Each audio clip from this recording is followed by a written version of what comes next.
যারা tainted candidate অর্থাৎ যারা অযোগ্য ক্যান্ডিডেট, অ্যাজ অফ নাও যারা অযোগ্য ক্যান্ডিডেট, এই অযোগ্য চাকরি প্রার্থীদেরকে বাঁচাতে গিয়ে আসলে যোগ্য চাকরি প্রার্থীদেরকে কার্যত বলি দিয়ে দিল রাজ্য সরকার। অর্থাৎ এসএসসির এই আর্গুমেন্টকে কোর্ট মান্যতা দিত এবং যোগ্যদের চাকরিটা বেঁচে যেত যদি অরিজিনাল ওএমআর শিট অথবা তার মিরর কপিটা থাকতো। দেখুন, এত সুপরিকল্পিত দুর্নীতি এর আগে পশ্চিমবাংলার মানুষ কখনো দেখেনি। 41 পাতার জাজমেন্ট, সেই জাজমেন্ট সুপ্রিম কোর্টের যে জাজমেন্ট বেরিয়েছে সেই জাজমেন্ট যদি আপনারা দেখেন, তার ছত্রে ছত্রে উল্লেখ করা রয়েছে যে এসএসসির যে দুর্নীতি তা কত সুন্দর সুপরিকল্পিত, একদম আমলা মন্ত্রী একদম প্রশাসনের উচ্চ স্তর থেকে একদম নিচু তলায় যেখান থেকে টাকা তোলা হয়েছে সব মিলিয়ে কি সুন্দর সুপরিকল্পিত ভাবে একটা দুর্নীতি ঘটানো হয়েছে। এবং সবচাইতে দুঃখের বিষয়, এই গোটা জাজমেন্ট পড়লে আপনারাও বুঝতে পারবেন, মানে এর জন্য খুব বড় আইনজ্ঞ হতে হবে না, আপনারাও যে কেউ এই জাজমেন্ট পড়তে পারেন সুপ্রিম কোর্টের ওয়েবসাইটে গিয়ে, একটা রিপোর্টেবল জাজমেন্ট, যে এই জাজমেন্টেই কিভাবে বলা হয়েছে যে গোটা বিষয়টাই যে আলোচনা হচ্ছে যে সবচাইতে দুর্ভাগ্যের যারা যোগ্য চাকরি প্রার্থীরাও তারাও তাদের চাকরিটা হারালেন। আসলে কারণটা এই জাজমেন্টে খুঁজে পাওয়া যেতে পারে যে আসলে রাজ্য সরকার, পর্ষদ, এসএসসি পর্ষদ, বোর্ড সবাই মিলে যে তাদের একটা যে স্ট্যান্ড, যারা টেন্টেড ক্যান্ডিডেট অর্থাৎ যারা অযোগ্য ক্যান্ডিডেট, অ্যাজ অফ নাও যারা অযোগ্য ক্যান্ডিডেট, এই অযোগ্য চাকরি প্রার্থীদেরকে বাঁচাতে গিয়ে আসলে যোগ্য চাকরি প্রার্থীদেরকে কার্যত বলি দিয়ে দিল রাজ্য সরকার, পর্ষদ, তার সাথে সাথে বোর্ড। আমি কিছু প্যারাগ্রাফ, গোটা 41 পাতার জাজমেন্ট আপনাদের সামনে পড়া সম্ভব নয়, আমি কিছু প্যারাগ্রাফ আমি আপনাদেরকে জাস্ট পড়ে শোনাচ্ছি। পেজ নাম্বার 6, যেখানে বলছে, on some occasions WBSSC filed affidavits accepting the illegalities and mistakes, be it on account rank jumping or the person being used appointment letters was not one of the selected impaneled candidates. এটা অন্য কারণ নয়, WBSSC অর্থাৎ SSC নিজস্ব affidavit, যেখানে SSC প্রথমত স্বীকার করে নিয়েছে যে দুর্নীতি হয়েছে। এতদিন ধরে আলোচনা হচ্ছিল দুর্নীতি হয়েছে কি হয়নি, প্রথম কথা হচ্ছে দুর্নীতি হয়েছে, এটা অ্যাডমিটেড ফ্যাক্ট আজকের দিনে, এসএসসি এফিডেভিট দিয়ে বলছে। এবং তার সাথে সাথে ঠিক তার পরের প্যারাগ্রাফে বলছে, when questioned SSC stated that it could not be verify the number of illegal recommendations to provide details of such candidate। অর্থাৎ এসএসসি প্রথমে জানিয়েছে যে এটা তাদের দ্বারা বলা সম্ভব নয়, could not verify the number of illegal recommendation or provide details of such candidate। এটি এসএসসি স্ট্যান্ড, এটা অন্য কারো স্ট্যান্ড নয়, যেটা বলা সম্ভব নয় কি পরিমাণ বা কত সংখ্যক ইল্লিগাল রেকমেন্ডেশন, সেই ইল্লিগাল রেকমেন্ডেশন গেছে। দেখুন, এই গোটা জাজমেন্টকে যদি খুব শর্টকাট করতে হয়, এই যতগুলো ভাগে ভাগ করা যায় তার মধ্যে একটা অন্যতম হচ্ছে ওএমআর ম্যানিপুলেশন। এই ওএমআর ম্যানিপুলেশন এত সুন্দরভাবে করানো হয়েছে, যেখানে আপনারা বিভিন্ন যত প্যারাগ্রাফ রয়েছে সেই প্যারাগ্রাফগুলো দেখলে আপনারা বুঝতে পারবেন। যেমন আমি আপনাদেরকে একটা প্যারাগ্রাফ এখানে পড়ে শোনাচ্ছি, illegalities of the selection process, page number 18, যেখানে বলছে, SSC had appointed an agency namely NISA for the purpose of scanning and evaluating the OMR sheets by the closed door tender process in violation of Article 14 and 16 of the Constitution of India। অর্থাৎ এই যে OMR sheet, সেই OMR sheet গুলোকে scan করবার জন্য and evaluate করবার জন্য যে এজেন্সিকে দেয়া হয়েছিল তার নাম নাইসা।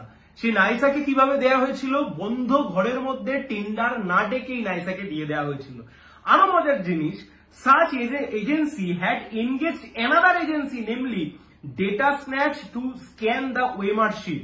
অর্থাৎ যে নাইসাকে টেন্ডার দিয়ে দেয়া হলো, টেন্ডার না ডেকেই বন্ধ করে টেন্ডার দিয়ে দেয়া হলো, সেই নাইসাই আবার আরেকটি এজেন্সিকে এনগেজ করে দিল, একটা থার্ড পার্টিকে এনগেজ করে দিল, যার নাম Data Scantech to scan the OMR sheet. অর্থাৎ ডেটা স্ক্যানটেককে এনগেজ করলো কারা? নাইসা, যাকে টেন্ডার না ডেকেই এনগেজ করে দিয়েছিল এসএসসি। তার সাথে ঠিক তার পরের paragraph, although the scanning was done at the office premises of SSC, it is claimed by the SSC that SSC had never engaged Data Scantech to scan OMR sheet or authorized NISA to engage Data Scantech or other agency. অর্থাৎ বলছে এসএসসির প্রিমাইসেসেই ডেটাগুলো scan করা হয়েছে। Data scan করেছে কে না, data scan করেছে data Scantech নামক একটা কোম্পানি।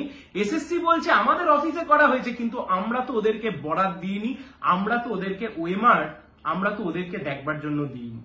ঠিক তার পরের paragraph, SSC had destroyed the original OMR sheet ostensibly with the scanned mirror image thereof being preserved in its server. CBI did not find any scanned mirror image of OMR sheets in the server of SSC. OMR sheet had been destroyed without the scanned mirror image being preserved in the server of SSC. অর্থাৎ খুব সুন্দরভাবে যা যা OMR sheet ছিল সেই OMR sheet গুলোকে নষ্ট করে দেওয়া হয়েছে কোনো স্ক্যান কপি না রেখে দিয়ে। এখানে একটা মজার বিষয় রয়েছে। ঠিক তার পরের প্যারাগ্রাফে রয়েছে SSC had provided scanned OMR sheets to RTI applicant in the year 2018 till 2023 claiming that such OMR sheets were from its database, although CBI did not find any OMR sheet in the server of SSC. অর্থাৎ RTI application করেছিলেন কোন একজন পরীক্ষার্থী right two information অ্যাক্টের আন্ডারে, তথ্য জানার অধিকার। RTI অ্যাক্টের আন্ডারে যখন অ্যাপ্লিকেশন দেয়া হয় 2018 থেকে 2023, এসএসসি বিভিন্ন সময়তে ওএমআর শিট প্রোভাইড করেছে, বলেছে এটা তাদের ডেটাবেসে আছে। কিন্তু অদ্ভুতভাবে সিবিআই যখন তাদের সার্ভারে যাচ্ছে, সেই সার্ভারে গিয়েও দেখা যাচ্ছে সেখানে কোনো রকম তাদের ডেটাবেস নেই। আর সিবিআই যখন এটা আদালতকে জানাচ্ছে, সেটাকে এসএসসি অপোজও করছে না। Total beneficiaries of the illegalities are to be identified and rendered improbable given by the stand of SSC board and state. আমাদের কথা নয়, অন্য কারোর কথা নয়। এই যে এতক্ষণ ধরে বলছিলাম অযোগ্যদেরকে বাঁচানোর জন্য যোগ্যদেরকে বলিদান দিয়ে দিয়েছে, এই গোটাটা দেখলে আপনারা বুঝতে পারবেন। ঠিক এই পয়েন্টে SSC had applied for permission to create supernumerary post to accommodate the illegal appointees. যারা ইললিগাল অ্যাপয়েন্টিজ, যারা ইললিগাল ধরা পড়ে গেছে, যারা ইললিগাল, তাদেরকে বাঁচানোর জন্য সুপার নিউমেরি পোস্ট। কাদের স্ট্যান্ড? সরকারের স্ট্যান্ড, এসএসসি স্ট্যান্ড। ঠিক তার পরের পেজ, যতগুলো রেলিভেন্ট পেজ রয়েছে, সবচাইতে ইন্টারেস্টিং পেজ হচ্ছে পেজ নাম্বার 31, যেখানে এসএসসি একটা এফিডেভিট দিয়ে নিজেরাই জানাচ্ছে, I further say that in the course of the investigation by the CBI, the chairman and the secretary of the commission had several meetings with the officials of CBI, including the head branch ACB, where from it appeared that the course of their investigation interrogation, they have also came across the considerable number of illegal appointments. However, as the CBI has not disclosed the details with regard to the said illegal appointments detected by them to the chairman or the secretary of the commission is not in position to state the number of such illegal recommendation and to furnish the detail of such candidate. কেন যোগ্য অযোগ্যদেরকে আলাদা করা গেল না? SSC তাদের এফিডেভিটে বলছে the commission is not in position to state the number of such illegal recommendation. SSC statement, SSC বলছে আমাদের পক্ষে সম্ভব না এটা জানানো। ঠিক তার পরের paragraph, SSC, however, submits the affidavit dated 27/9/2022 was filed before they had access to the status report of the CBI and data details gathered pursuant to their investigation, including the scanned mirror copies of the OMR sheet. The data which has now to the light allows to the segregation of the meritorious candidate from those appointed illegally. Therefrom, SSC argues that the entire selection process should not be annulled. পরবর্তীকালে আরেকটা affidavit, অর্থাৎ কখনো ডান দিক কখনো বাঁ দিক, পরবর্তীকালে আরেকটা এফিডেভিট দিয়ে বলে না, আমাদের কাছে একটা নির্দিষ্ট সংখ্যক, আমাদের কাছে একটা সংখ্যা রয়েছে যে সংখ্যার ভিত্তিতে আমরা বলতে পারি যে কত সংখ্যক অযোগ্য। সেটাকেই এখানে এই পেজ নাম্বার 31 এবং 32 28 নম্বর প্যারাগ্রাফে বলছে, কোর্ট বলছে, we may have accepted this argument of SSC had the original physical OMR sheet or the mirror copy of OMR sheet. অর্থাৎ এসএসসির এই আর্গুমেন্টকে কোর্ট মান্যতা দিত এবং যোগ্যদের চাকরিটা বেঁচে যেত যদি অরিজিনাল ওএমআর শিট অথবা তার মিরর কপিটা থাকতো। শুধু এইটুকু হলেই যোগ্যদের চাকরিটুকু বেঁচে যেত। However, SSC accepts that they do not have the physical OMR sheet as they were destroyed in terms of Rule 21 9, 10 and 11, 12 which require to retention for the only 1 year. দেখুন এখানে একটা সুন্দর আইনের ফাঁক নিয়ে এসএসসি খেলেছে। যে নিয়ম রয়েছে আপনারা নিশ্চয়ই দেখতে পাচ্ছেন, যেখানে 21 নম্বর অনুচ্ছেদে বলছে preservation of written examination answer script, অর্থাৎ ওএমআর 1 বছরের জন্যই রাখা যায়, 1 বছর পরে তা ধ্বংস করে দেওয়া যায়। তাহলে এখানে অনেকে বলতে পারে যে তাহলে তো এসএসসি বা স্কুল সার্ভিস কমিশন খারাপ কিছু করেনি। দেখুন এখানে কি সুন্দর করে খেলাটা হয়েছে। ঠিক 29 এবং 30, ভিডিওটা অনেক বড় হয়ে যাবে আমি যদি গোটাটা পড়তে যাই। এই দুটোর গল্প হচ্ছে এটাই, admittedly the OMR sheet for the candidates who had applied for the non-teaching group C and D posts were already also destroyed. The reliance was placed on Rule 21 to justify the destruction of the OMR sheet is misplaced, as Rule 21 applies only to the assistant teacher of class 9, 10, 11, 12 non-teaching group C and D post. It is acknowledged that the chairman of SSC in letter dated 2019 সাল instructed the destruction of OMR sheet related to the 2016 process for the assistant teacher 9, 10, 11, 12 group C and group D. অর্থাৎ যে ধারায় বলা ছিল যে 1 বছর মাত্র রাখতে হবে, সেই ধারাটা প্রযোজ্য যারা হচ্ছে গ্রুপ সি গ্রুপ ডি নয়, যারা 9, 10, 11, 12 যারা টিচিং স্টাফ, যারা টিচার তাদের জন্য। তাহলে নন টিচিং স্টাফদের বিষয়টাকে নষ্ট করে দেওয়া হলো কেন?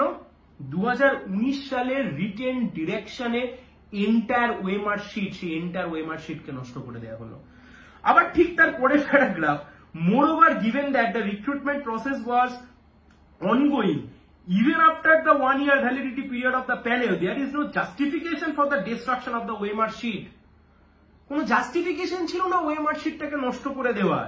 It is apparent that the time period specified in Rule 21 is coinciding in the time period specified for the validity of the panel. Further, SSC did not maintain the mirror copies of the OMR sheet in their computer record. অন্তত mirror কপিটুকু পর্যন্ত OMR শিটের কিছু রাখেনি, তার কারণ entire দুর্নীতিকে cover up করবার জন্য। Thus, the destruction of the physical OMR sheet and the failure to maintain scanned or mirror image OMR sheet significant factor which were rightly taken into consideration by the High Court and we concur. দেখুন এইটুকুও যদি থাকতো তাহলেও যোগ্যদের চাকরিটা বেঁচে যেত। এই যে বলছিলাম অযোগ্যদেরকে বাঁচাতে গিয়ে যোগ্যরা আজকে বলি হয়ে গেল। 33 নম্বর প্যারাগ্রাফ, যেখানে কোর্ট নিজে বিস্ময় প্রকাশ করছে। It is peculiar that SSC did not retain mirror scanned copies of the OMR sheet in the electronic records while allowing NISA to keep them. অর্থাৎ খুব অদ্ভুত ভাবে নিজেরা ডিস্ট্রয় করে দিল, কিন্তু নাইসাকে বললো তুমি রেখে দাও। The CBI report dated 2024 indicates that SSC did initially retain, deleted, destroyed. The contradictory stance of SSC on the possession and destruction of the scanned mirror copies of the OMR sheet reflect an attempt to cover up the irregularities, lapses of the selection process. এখানেই court বুঝে গেল যে SSC board কিভাবে আসলে গোটা একটা দুর্নীতির প্রসেসকে ধামাচাপা দিতে চাইছে। একবার নয় বারংবার। মজার জিনিস দেখুন, প্যারাগ্রাফ নম্বর 37, এসএসসি বলছে আমি 11,425 জনকে রেকমেন্ড করেছি, বোর্ড অ্যাপয়েন্টমেন্ট দিয়েছে কজনকে? 12,946 জনকে। দুটোই সরকারের অধীনে, অটোনমাস, কিন্তু সরকারের অধীনে কাজ করছে, অন্য দেশের নয় তো, পশ্চিমবঙ্গের আন্ডারে, ওয়েস্ট বেঙ্গল গভর্নমেন্ট। সেখানে বলছে এসএসসি অ্যাপয়েন্টমেন্ট দেওয়ার জন্য রেকমেন্ড করেছে 11,425 জনকে, আর লেটার ইস্যু হয়ে গেছে 12,946 জনের জন্য। এখানে গোটা বিষয়টা আপনারা এখানে ঘাটলে পেয়ে যাবেন। আসলে যে বিষয়টা আপনাদেরকে বলছিলাম যে একটা গোটা অযোগ্য চাকরি প্রার্থীদেরকে বাঁচানোর জন্য যোগ্য চাকরি প্রার্থীদেরকে কি সুন্দরভাবে বলি দিয়ে দিল রাজ্যের সরকার, এসএসসি, স্কুল সার্ভিস কমিশন, তার সাথে সাথে বোর্ড। আজ ভাবতে লজ্জা লাগে, পশ্চিমবাংলার বুকে শিক্ষক সমাজ যারা মান সম্মান নিয়ে মাথা তুলে ঘুরে বেড়াতো, তাদের আজকে মান সম্মানটা জলাঞ্জলি গেল, মান সম্মান সব শুদ্ধ জলাঞ্জলি গেল। অনেকে জিজ্ঞাসা করেছেন যে কাদেরকে টাকা ফেরত দিতে বলেছে। টাকা ফেরত দিতে বলেছে তাদেরকে যারা অলরেডি টেন্টেড ক্যান্ডিডেট হিসেবে যারা চিহ্নিত হয়ে গেছে, 5,500 বা 6,500 কিছু একটা নাম্বার রয়েছে। কিন্তু কথা তো অন্য জায়গাতে। দেখুন কি দায় ছিল বলুন তো রাজ্যের সরকারের, কি দায় ছিল বলুন তো এসএসসি, যারা অযোগ্য তাদেরকে তাদের পাশে নেওয়ার। কি দায় ছিল এসএসসির, কি দায় ছিল রাজ্যের সরকারের যে অযোগ্যদেরকে সুযোগ দেওয়া? আসলে সুযোগ দিয়েছে তার কারণ এই অযোগ্যরাই টাকার বান্ডিল তৃণমূলের পার্টি অফিস, তৃণমূল নেতার বাড়িতে দিয়ে তারপরে চাকরিটা পেয়েছে। আজকে যদি অযোগ্যদের পাশে না দাঁড়ায় তাহলে এই অযোগ্যরাই গিয়ে বাড়িতে হই হট্টগোল করবে, টাকা ফেরত চাইবে। টাকা তো আমরা এর আগে টাকার পাহাড় দেখেছি, শিক্ষামন্ত্রীর বান্ধবীর ফ্ল্যাটে টাকার পাহাড়, এদিক ওদিক সেদিক, আর আমরা বললাম না যে সে টাকার পাহাড় কোথায় চলে গেছে। অনেককে বলতে শুনছি বিকাশ বাবুর জন্য নাকি যোগ্যদের চাকরি গেছে। বিকাশ বাবু একজন আইনজীবী, আরো 100 জন আইনজীবীর মতো, আরো 1000 জন লাখখানেক আইনজীবীর মতো বিকাশ বাবু একজন আইনজীবী। একজন আইনজীবী সওয়াল করতে পারেন, একজন আইনজীবী কখনো অর্ডার লেখেন না, জাজমেন্ট লেখেন না। আইনজীবী তার মক্কেলের হয়ে সওয়াল করতে পারেন, জাজমেন্ট দেওয়া হয় বা অর্ডার দেওয়া হয় নির্দিষ্ট তথ্যের উপর দাঁড়িয়ে। সবচেয়ে মজার বিষয় কি জানেন, এই গোটা প্রসেসটা কখনোই রাজ্য সরকার বা এসএসসি বা বোর্ড কখনোই যোগ্য অযোগ্যদেরকে আলাদা করতে চায়নি। রেদার যেটা চেয়েছে, এই যা যা তথ্য প্রমাণ উঠে এসছে টেন্টেড ক্যান্ডিডেটদের, যে তথ্যগুলো উঠে এসছে সেই তথ্যগুলো নাকি কোর্টে এভিডেন্স অ্যাক্ট অনুযায়ী সেগুলো অ্যাকসেপ্টেড নয়। সেই আর্গুমেন্ট হয়েছে সুপ্রিম কোর্টে। সুপ্রিম কোর্টের আর্গুমেন্ট এইটা হয়নি যোগ্য আর অযোগ্যদেরকে আলাদা করে দেওয়া হোক। দুর্ভাগ্যের দিন, কালো দিন, পশ্চিমবাংলার জন্য কালো দিন। বাংলার মান সম্মান, শিক্ষক সমাজের মান সম্মান সবকিছু ধুলোয় লুটিয়ে দিল এই সরকার। লজ্জার বিষয় এটাই যে পশ্চিমবাংলার শিক্ষা সমাজ, পশ্চিমবাংলার শিক্ষা ব্যবস্থাকে রাস্তায় এনে দাঁড় করিয়ে দিল মমতা ব্যানার্জির সরকার, মমতা ব্যানার্জির প্রশাসন। প্রাক্তন শিক্ষামন্ত্রী জেলের ভাত খাচ্ছেন। সুপার নিউমেরি পোস্ট মন্ত্রিসভার সিদ্ধান্ত, সুপার নিউমেরি পোস্ট এসএসসি সিদ্ধান্ত। কাদের জন্য সুপার নিউমেরি পোস্ট? যারা অযোগ্য তাদের জন্য। এটাই ছিল স্ট্যান্ড। আর সেই স্ট্যান্ডের জন্য সব মিলিয়ে এই ওএমআর থেকে শুরু করে সামগ্রিকভাবে আজকে যোগ্য অযোগ্য সবাই একটা ব্র্যাকেটের মধ্যে পড়ে গেল। খারাপ লাগছে সেই সমস্ত মানুষের জন্য, সেই সমস্ত শিক্ষক শিক্ষিকার জন্য যারা দোষ না করেও শুধুমাত্র সরকার এবং পর্ষদের জন্য দোষের ভাগিদার হয়ে গেলেন। সবাই ভালো থাকবেন।